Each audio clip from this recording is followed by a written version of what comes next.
Let me ask me a happy question. That one always kind of. How's your day? Huh? Do you love your job? Do I love my job? I do, actually. I loved my job when I worked at Rockstar and hated it for the inverse reasons why I hate my job now and love it all at the same time. There's nothing worse than being a cog in a machine where you don't get to make a call. But at the same time, somebody else handles the money. All you know is that in your bank account every 2 weeks, money! When you start your own company, all of a sudden you get to make the calls, which is awesome.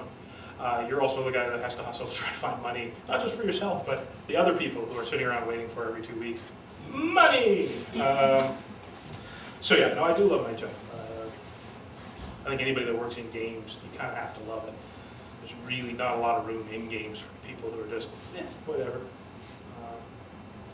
I mean, it is kind of a large collaborative art project, you know, regardless of what Roger Ebert says. So you can't do that if you're just dude that's happy to crunch numbers. We've had people, you know, I've seen people over the years that have showed up. They're like, I make banking software. I'd love to make games, and then it's not what they expect, and they don't have fun. And they bail out. We have other people, you know.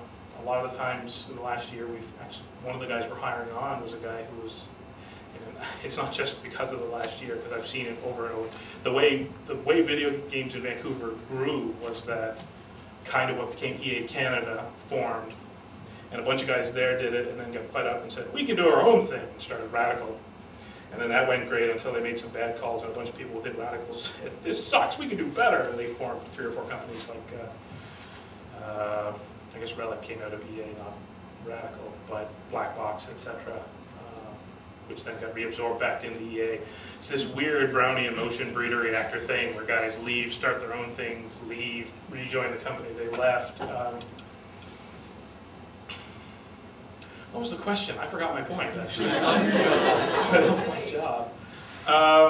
So yeah, that's kind of what you see it every few years. There are guys that are like, time to pay the bills, and they go back to EA, and then after a couple of years, they're like, this sucks. And they end up on, you know, companies like ours, smaller companies and all that, going, I know you guys aren't paying EA money, but I just want to get back and have some fun with it again.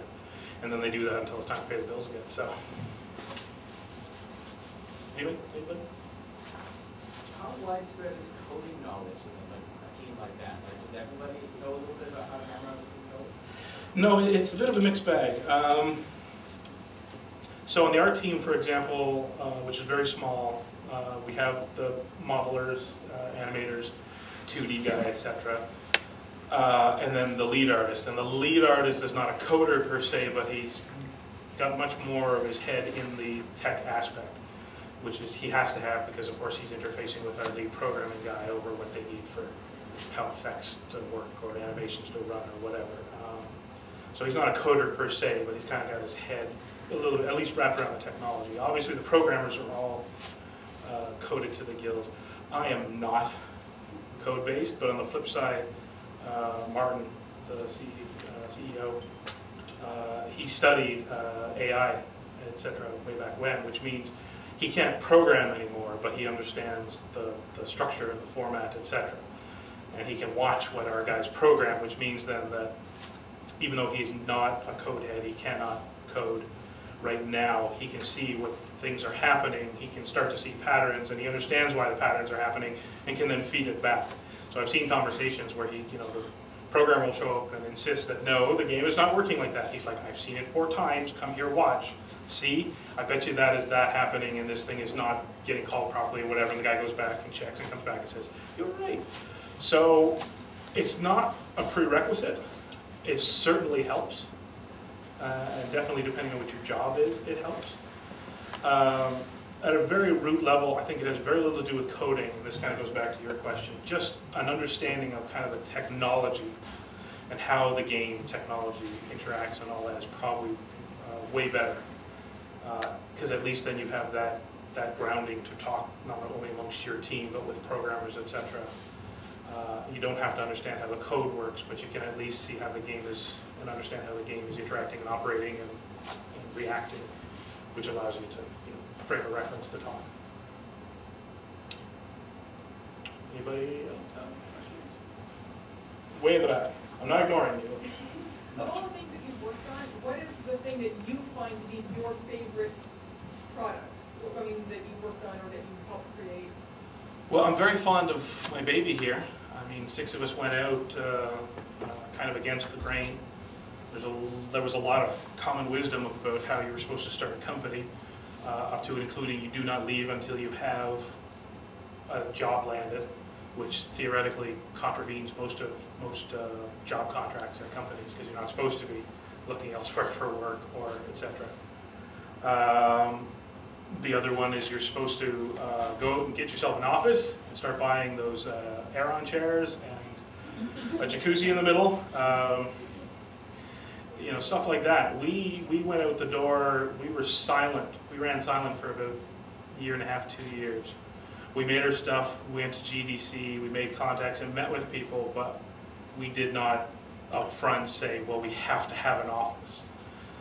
I mean, for the first year, it was us in our home offices interconnecting via a source save on one guy's machine that we could get to across the net, and MSN chat was what it came down to. Stuff like that. So that we got to here with this game. I mean, not only do I love the game, not only do I love that 4 years later people are still buying the games. Very gratifying that a few of you seem to kind of tweak to it. Just in time for the sequel in about a year's time, right? But I kind of like all the stuff I've touched. I mean, obviously the stuff I tested, I just tested it, so I don't have as much into it, sort of thing. My very first job, because people are always like, when I first started, they're like, oh, you work in video games. You play video games all day. That must be awesome.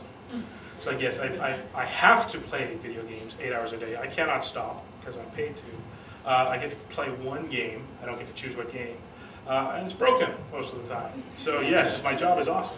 The first task they gave me was I had to go into a hockey game, NHL Power Play 98, and load up every player of every team in the league, home and away jerseys, to check and make sure that their number and their names were displaying properly. And that was the first year that the NHL announced alternate thirds for certain teams. So by the end, I nearly left video games, but or maybe that's what drove me to try to get into design, because then some tester could do it. What came after that? I met Dave Grohl because I worked on a snowboarding game, but again, I didn't have much to do with that. It wasn't until I got to Barking Dog. We took Homeworld to make Homeworld Cataclysm, which was, I mean, not our thing. We were kind of building on theirs, but the stuff we did do was kind of awesome. And Martin was actually the guy that did all the story stuff. Martin and Aaron of the story stuff for Homeworld. So we were kind of continuing it. That was awesome. Great experience just in trying new stuff with the Treasure Planet for Disney, just because we were working with Disney. How many people saw Treasure Planet? Anybody? Oh, okay. So you'll recall that we saw pirates and the British Navy kind of guys, and maybe saw 5 ships. Because Disney showed up and said, we want you to make an RTS. Like, that kind of needs more than 5 ships. They said, well, you can make more. We're like, okay. It's better if we have more sides too, because of course the pirates are kind of funny ho-ho, and everybody wants to be a pirate, and the British guys are kind of cool, obvious good guys. So it'd be nice if we had a villain race too. And much to our surprise, from the one line in the movie where the naval captain lady goes, I fought the Procyon Wars, we took the Procyon Wars to mean fighting another race, invented an entire race, invented their ship design, showed it to Disney, and Disney said thumbs up. So even though they never made a Saturday morning cartoon, all of our stuff ended up in some giant Treasure Planet Bible in a Disney vault somewhere. So who knows, 10 years down the line, maybe they'll bring it back or whatever. We actually got to invent stuff for Disney, so you can't go wrong with that. Yeah.